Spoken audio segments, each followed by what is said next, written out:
How to get the most out of your practice tests. So taking SAT or ACT full practice tests is one of the best ways to prepare for the real thing. But if you do want to maximize your scores, like I said, it is really crucial to take those practice exams seriously. So here are some tips for getting the most out of your practice exams. I've touched on some of these already, but I do kind of want to reiterate them because they are so important. But the first one is to watch the clock. For these exams, I understand that they're practice exams, but that doesn't mean you can afford to linger over questions or take breaks to text your friends. Just try to make it as close to the real thing as possible. So by adhering to the actual SAT testing times, you'll get a much better idea of your true scoring ability. Additionally, following the SAT timetable will ensure that there will be no big surprises on test day.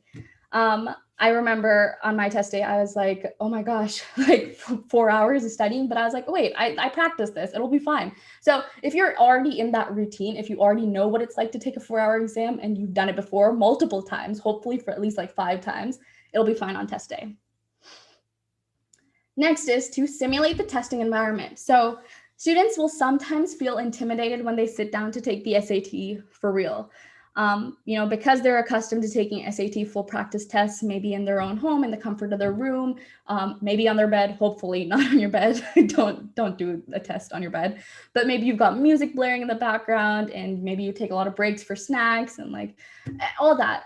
It might be a little confusing when you actually get to SAT test day and you're like, I can't do any of that. So a big silent classroom full of students could be kind of intimidating for students, but if you want to feel more comfortable on your actual testing day, try to mimic testing conditions by maybe studying in a classroom if you can, which is a little difficult, I'll say, but maybe studying in like a library rather than your bedroom.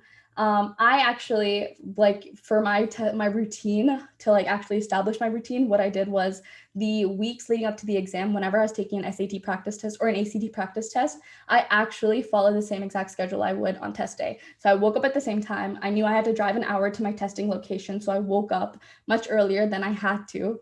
I ate breakfast, I did my same routine, took a shower, and then I ate the same breakfast I would actually eat on test day. I wanted to, make it seem as close to the real thing as possible, which is like, totally not necessary for everyone.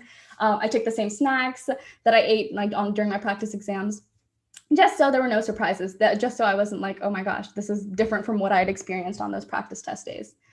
If you need that, I also recommend practicing and simulating that sort of a testing environment. Turn off your phone, try to avoid taking unscheduled breaks and all that, which I've already mentioned. Okay, and the very last tip for you guys is to review your mistakes. We talked about this, but it's not enough to take your practice SAT or ACT tests. If you want to actually improve your performance, you should actually spend time reviewing both the questions you got wrong and the ones you answered correctly, which is something we didn't touch on. Sometimes you'll get a question correctly and you'll be like, oh, I know this material, but you might have guessed on it, or maybe you kind of just remember the material vaguely. But if they were to switch it up and maybe ask the question differently, you would not get the answer correct next time. So figure out if the questions you got correct were actually because you knew the material or if you kind of guessed and just got away with it and got lucky that day. So if you did get them right and they were something you actually still don't know, make sure to include those in your study schedule.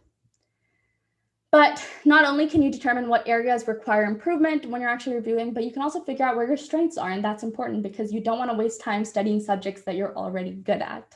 So focus on what you're actually struggling with.